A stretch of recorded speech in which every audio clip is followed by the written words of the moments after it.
अस्सलाम वालेकुम व्यूअर्स। आज जो है मैं अपने भाई के घर जा रहा हूँ क्योंकि मेरे भाई के घर के कुछ काम है और वो मैं आपको वहीं जाकर दिखाऊंगा क्योंकि भाई के बेटे का निकाह हुआ था, उसकी रुखसती होने वाली है तो उसकी हम कुछ तैयारियां कर रहे हैं। बाकी की चीज़ें मैं आपको फिर वहीं जाकर दिखाऊंगा। भाई की फैमिली माशाल्लाह से बहुत बड़ी फैमिली है, छोटी सी फैमिली नहीं है। चलते हैं।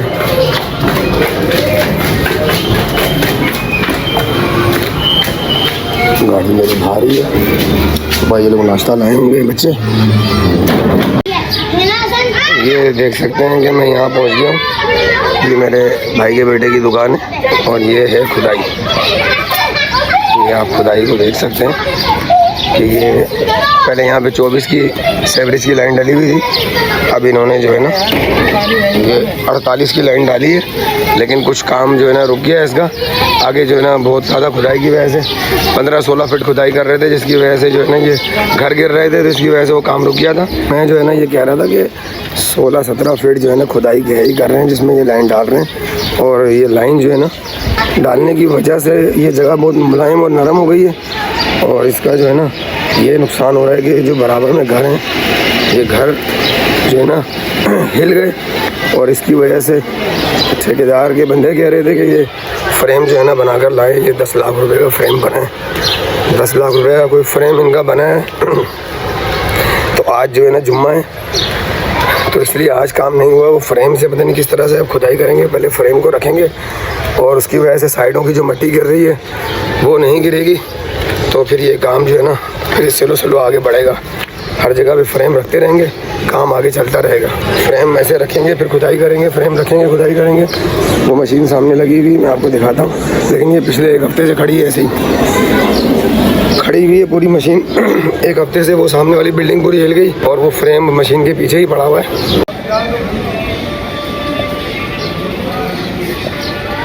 ये देखें, ये फ्रेम मशीन के पीछे एक ब्राउन जंग वाली कोई चीज़ खड़ी है ना, ये फ्रेम है।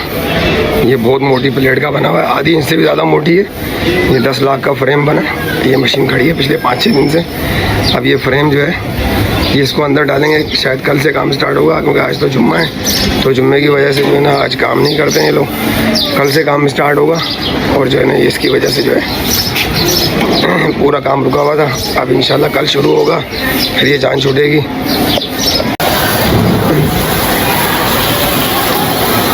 कल पूरा दिन हो गया मुझे बारिश का इंतज़ार करते हुए। फाइनली बारिश आ चुकी है और बहुत तेज़ बारिश है। और जो है ना मैं ऊपर अभी जा नहीं सकता, सीढ़ियाँ भी बहुत चिकनी है, लेकिन कोशिश करता हूँ ऊपर जाके आपको दिखाऊँ। बहुत घने बादल आए हैं और बहुत शदीद बारिश है। मैं अभी ऊपर जाता हूँ तो फिर मैं आपको दिखाता हूँ। ऊपर जाता हूँ। ये सब अभी घर में काम चल रहा है। जो गार्ड वाली सीढ़ियाँ हैं सारी, कोई भी काम ठीक नहीं है। बिजली के तार भी ऐसे ही पड़े हैं। ये आ गई, ये आ गया मैं छत पे। ये मैं छत पे आ चुका हूँ। कैमरे के आगे भी जो है ना अब सही हुआ। कैमरे के आगे वो आ गया था पानी। देख सकते हैं बारिश कितनी ज़बरदस्त हो रही है। ये देखें कितनी ज़बरदस्त बारिश हो रही है। अब आज जो है ना बारिश में नहाने का मज़ा आएगा। मेरा थोड़ा सा शॉर्ट जो है ना आज बारिश का इसमें इंक्लूड कर दूँ कि आज वाकई बारिश आ चुकी है। फाइनली हमारे यहाँ एरिया में भी बारिश आ गई। वैसे तो कराची के इधर उधर दाएँ बाएँ बारिश हो रही थी, हमारी तरफ जो है ना नहीं हो रही थी। ये देखें आप, अच्छा लग रहा है बारिश की वजह से। शोर मचा रहे हैं, बहुत आवाज़ें आ रही हैं। देख सकते हैं आप, हवा भी कितनी तेज़ है, तूफ़ानी हवा है। छतों पे भी महसूस हो रहा हो आपको पानी की बूंदें गिरते हुए, मोटी मोटी बूंदें, और बारिश बहुत तेज़ है। फिर ज़रा बारिश रुक जाए तो उसके बाद का व्यू मैं दिखाऊंगा। भाई के घर पे आ चुका हूँ और मैं घर में घुसा हूँ। उसके बाद बारिश शुरू हो गई। हम छोटे मोटे काम निपटा रहे थे। ये कमरा आपको नज़र आ रहा होगा। ये देखें मैं अंदर आ रहा हूँ, ये कमरा है और ये कंडीशन है कि अभी बातचीत चल रही है कि अगर 1 आध दिन का हमें टाइम मिल जाए तो शायद हम 1 आध दिन आगे पीछे कर लें, क्योंकि बारिश इतनी ज़्यादा हो गई। और हमारे घर के बाहर का तो आपने देख ही लिया है कि कितना बुरा हाल है और पूरी खुदाई हुई है 15-16 फीट गहरी। ये रूम देख रहे हैं आप, ये देखें, ये पूरा रूम तैयार हुआ है। इसमें कुछ थोड़ा बहुत काम बाकी भी है। ये पूरा रूम मुझे आज तैयार करना था। नीचे प्लास्टिक वगैरह पीछे बच्चे का सामान वगैरह आना था। ये पोजीशन है। अभी मैं घर से बाहर निकला हूँ और जो है ना मुआयना कर रहा हूँ कि क्या होगा। कल शादी है और शादी में कैसे जाएंगे बच्चे, फैमिलियाँ, और फिर आएंगे कैसे। और वो सामान जो है उन्होंने तो कह दिया उठा लो। अब सामान कैसे आएगा अब्दुल्ला की शादी का? सामान क्या, इधर बंदे जाना मुश्किल हो रहे हैं। नीचे देख, ऊपर भी देखियो। नहीं नहीं, नीचे ही देख रहा हूँ, कभी गिर जाऊँ। बहुत ये हालत है, बहुत बुरा हाल है। ये कैमरे के आगे जो है ना पानी आ गया। बारिश तो बंद हो गई है लेकिन कंडीशन बहुत ख़राब हो गई है। पिछली बारिश ये हालत है भाई, ये हाल है। ये देखें नीचे, ये 48 इंच का पाइप है। 48 इंच का पाइप छत से लग गया है। ये पोजीशन है, 2 फीट की निकाल के 48 की डाली है इन्होंने। ये 48 का हाल है और जबकि इसमें कुछ मिलाया भी नहीं है। ये ऐसे ही बस पता नहीं कहाँ से आना है, इसके अंदर छत से लग गया है। ये पानी लेके जाएगा आगे, ये इलाके को बचाएगा। कोई बचिया तो सांस लेने की भी जगह नहीं है इसके अंदर। पाइप नजर आ रहा है, तो पाइप नजर भी नहीं आ रहा।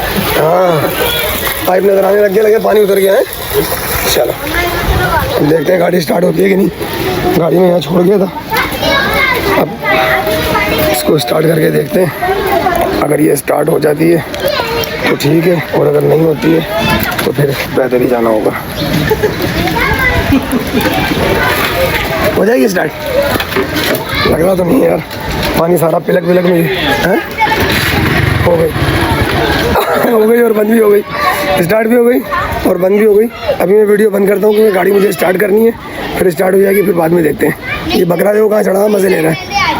बच्चा हमारे मोहल्ले का डंपर के नीचे जो है ना वो उसका पाँव आ गया था, एक्सीडेंट हो गया था, तो इसकी मैं रोज़ पट्टी करता हूँ। वैसे अब तो मैं बहुत कोताही कर रहा हूँ, 2-2 3-3 दिन के बाद आता हूँ। उसकी वालिदा को समझा दिया है, वो जो है ना थोड़ा बहुत कर लेती है। आज माशाल्लाह 2 दिन की छुट्टी करी है मैंने, पता नहीं 3 दिन की। आज आया हूँ तो मैं थोड़ा सा सोचा आपके साथ शेयर करता हूँ। पूरा घुटना जो है यहाँ से लेके और ये यहाँ तक पूरा, ये पूरा घुटना, ये सारी हड्डी वगैरह सारी बिल्कुल बाहर थी और ये सारी हड्डी नज़र आती थी। ये पूरा खड्डा था। ये आज 2-3 महीने हो गए, इसको हमने ड्रेसिंग कर करके पूरा भर दिया है। अब फाइनली 2-4-6 पट्टियों का काम बाकी है, फिर इंशाल्लाह ये बेहतर हो जाएगा। और अभी ये चलता फिरता है लेकिन ये थोड़ा स्वेलिंग वगैरह भी है यहाँ पे, ये चलने से ठीक होगी। और इसके लिए जो है हमारे इलाके का एक बड़ा अच्छा डॉक्टर है सिविल हॉस्पिटल का, डॉक्टर खुर्शीद समू, तो उनसे मैंने मशवरा करके इसकी पिक्चर वगैरह सेंड करके उनसे कहा था। तो उन्होंने मुझे कहा कि आप इसकी ड्रेसिंग घर पर ही करो। इसकी एक ड्रेसिंग में तकरीबन 2200-2500 रुपये का खर्चा होता था एक ड्रेसिंग के अंदर, क्योंकि एम्बुलेंस में लेके जाना, एम्बुलेंस में लेके आना, ये हिल भी नहीं सकता था, बहुत बुरा हाल था। तो फिर जब मुझे पता चला 15 दिन के बाद, तो ये मैं आया, मैंने देखा, मैंने ज़रूरत नहीं है जाने की, ये हम घर पे ही करेंगे। बहुत कॉस्ट पड़ रही है इसकी, इस तरह तो घर भी बिक जाएंगे। 2500 रुपये रोज के हिसाब से 4 महीने ये इलाज चलता तो पता नहीं कितना लंबा हो जाता। तो अब जो है ना मैं आपको पट्टी करने के बाद एक छोटा सा कट दिखाऊंगा। पट्टी हो चुकी है, ये आप देख सकते हो, ये पट्टी हो गई है इसकी। अब इंशाल्लाह मैं कोशिश करूँगा रोज़ आऊँ, 1 हफ्ते में इसका जख्म तकरीबन जो है ना बंद हो जाएगा। और ये हमारा खूबसूरत सा लड़का है, ये बड़ी बिल्लियाँ मारता था और उस दिन जिस दिन इसने एक्सीडेंट किया है, अम्मा इसकी रोकती रही मगर ये साहब रुके नहीं। ये बोल रहे थे हमारे पास जो है ना F16 है, मोटरसाइकिल नहीं है। तो ये डंपर वाले की मेहरबानी है, अल्लाह उसको ज़िंदगी दे, उसने ब्रेक मार लिया तो उसकी जान भी बच गई और ये टांग भी बच गई। नहीं तो ये टांग जो है ना आज यहाँ होती नहीं कि हम इसको सही कर पाते हैं। बाकी अल्लाह ने इसको बहुत शफा दी है। अल्लाह ताला जो है ना इसके लिए आप भी दुआ करें कि ये इसकी टांग सही हो जाए और ये बच्चा जो है ना जो घर की परेशानी बनी हुई वो ख़त्म हो जाए। ये बच्चे की पट्टी कर कर मैं आ चुका हूँ अपने घर पे और घर की छत के ऊपर आया। बड़ा प्यारा मौसम है और ये बच्चे की पट्टी मैंने जो है काफ़ी दिनों से मैं कर रहा हूँ, 2-3 महीने हो गए। और वो बच्चे की अम्मी ने बताया कि 5वीं पट्टी के बाद या 4थी पट्टी के बाद मैंने पट्टी करी थी। मुझे लगा कि काफ़ी पट्टियाँ उन्होंने करवा ली हैं हॉस्पिटल से, तो वो काफ़ी नहीं करवाई थी, वो उन्होंने मुझे बाद में बताया। तो मुझे लगा कि 10-15 पट्टियाँ ये करा चुके हैं, लेकिन ऐसा नहीं है, सारी पट्टियाँ मैंने ही करी थी उसकी। और ये पट्टियाँ करने का एक्सपीरियंस जो है हमारे बॉस हैं बशीर दर्स, हमारे बॉस भी हैं और हमारे बड़े भाई जैसे भी हैं, जो भी हम काम करते हैं वो भी करते हैं, तो एक दूसरे से मशवरे के बगैर नहीं करते। तो ये उन्होंने मुझे सिखाया है सब कुछ करना, ड्रेसिंग वगैरह चीज़ें, टाँकी वगैरह लगाना है सब कुछ, क्योंकि वो सिविल हॉस्पिटल में जो है गवर्नमेंट मुलाजिम थे, अब वो रिटायर हो गए, OT टेक्नीशियन थे सब। उनको डॉक्टर साहब कहते हैं। बहुत उनके हाथ में माशाल्लाह से शफा थी और बहुत बेहतरीन वो काम करते थे। मैंने खुद उनका काम देखा है कई मरतबा। तो ये सब उनकी सिखाया हुआ ही है जो मैंने जो है ये अब मैं करता हूँ। फी सबिलिल्लाह लोगों के कोई पैसे वगैरह नहीं चार्ज करता, खुद जाके घर पे सामान वगैरह वो ले आते हैं तो सब कुछ मैं कर देता हूँ। तो ये इस तरह से चलता है। कोई ना कोई एक आध पेशेंट मेरे पास रहता ही रहता है। ये ख़त्म होएगा कोई और मिल जाएगा। तो इतना टाइम होता है मेरे पास कि मैं अपनी मसरूफियात में से कुछ वक्त निकाल के किसी की खिदमत कर दूँ तो मैं कर देता हूँ। तो अब जो है क्या कहते हैं, बाकी देखते हैं अगर आगे की वीडियो में बारिश आती है। भाई की मेरे बेटे की शादी है और अब शादी का तो पता नहीं क्या होगा। पूरा आपको पता है वहाँ खुदाई हुई हुई है, सारा कीचड़ है और वहाँ से पैदल आना भी बड़ा मुश्किल है।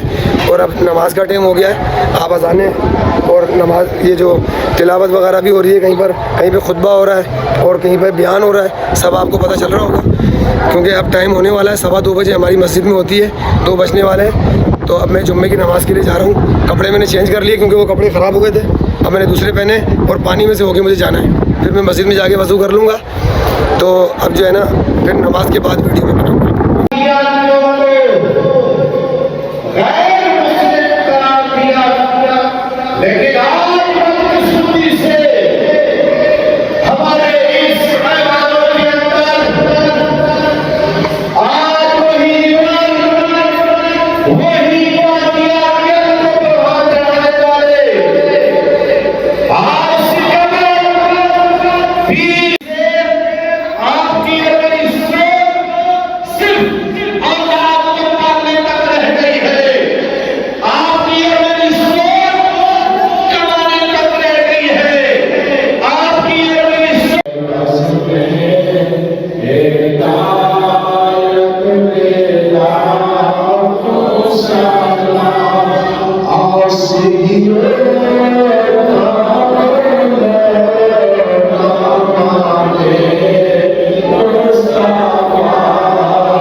हमारे मस्जिद के इमाम साहब हैं अकरम सियालवी साहब।